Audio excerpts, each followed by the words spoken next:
Hey guys, so we're going to take a look at Final Fantasy Crystal Chronicles for the Nintendo Gamecube.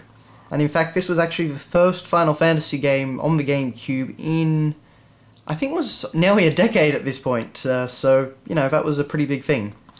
Unfortunately, Crystal Chronicles is a very different game from the Final Fantasy, other Final Fantasies. In fact, it has very little link, in my opinion, to the Final Fantasy series.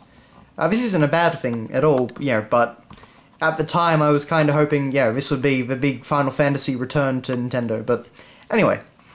It's actually a 4-player co-op game where you use your Game Boy Advance systems and you connect them to the Gamecube, and that was the whole idea behind it. But in practice, my friends and I could never really get it working that much. So this game is actually one I've never really played that much, I just didn't get into it. But regardless, I know a lot of people did enjoy this back in the day, so yeah. On the front here we have a great minimalist cover, just like the old Final Fantasies. So we have, naturally the lovely title illustration in the middle, and just the white background all around. And on my copy we have some sticker residue. So that's that. On the side we actually get the full logo reprinted there, and some more sticker residue.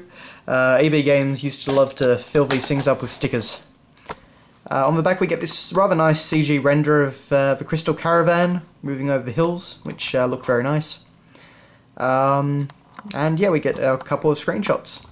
And overall it wasn't anything like a graphical marvel, but it looked pretty good at the time. Anyway, inside we have the disc, which is all silver and very shiny, as you can see from the light reflecting on it. It's nicely engraved. There's actually a bit of texture to the logo, so yeah. Moving on though, we have a nice little poster, as they used to do, showing us some other Nintendo GameCube games. So things like F-Zero GX, Animal Crossing, Mario Kart Double Dash, Soul Calibur 2 with that awesome piece of artwork of Ocarina of Time Link, and Mario Party 5, where Princess Peach is captured in some vines and is holding a monkey.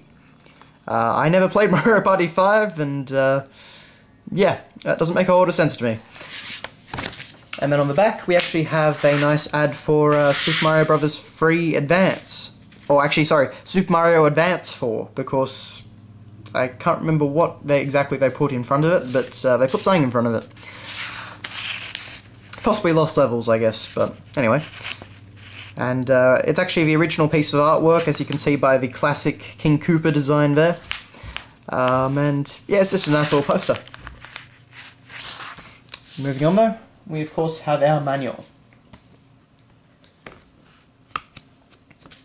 So a nice little image on the front. They don't actually reuse the front cover, which is nice. They show the female, what are they called, Hume? Or am I just referencing Final Fantasy 11 and 14 there?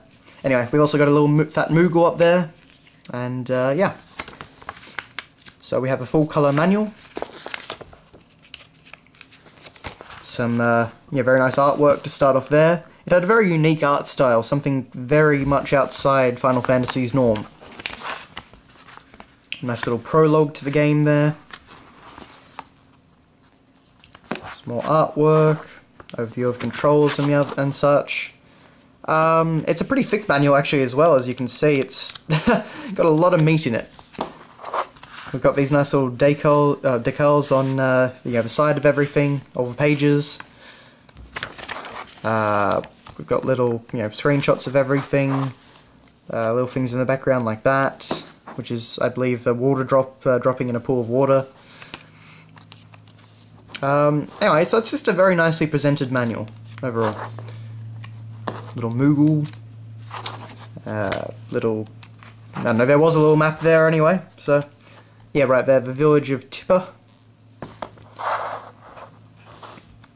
So anyway, just a a nice little full colour manual at the time when we were starting to see some more black and white manuals appear, and we actually get artwork of all the different tribal characters that you can create. So that was a pretty neat thing.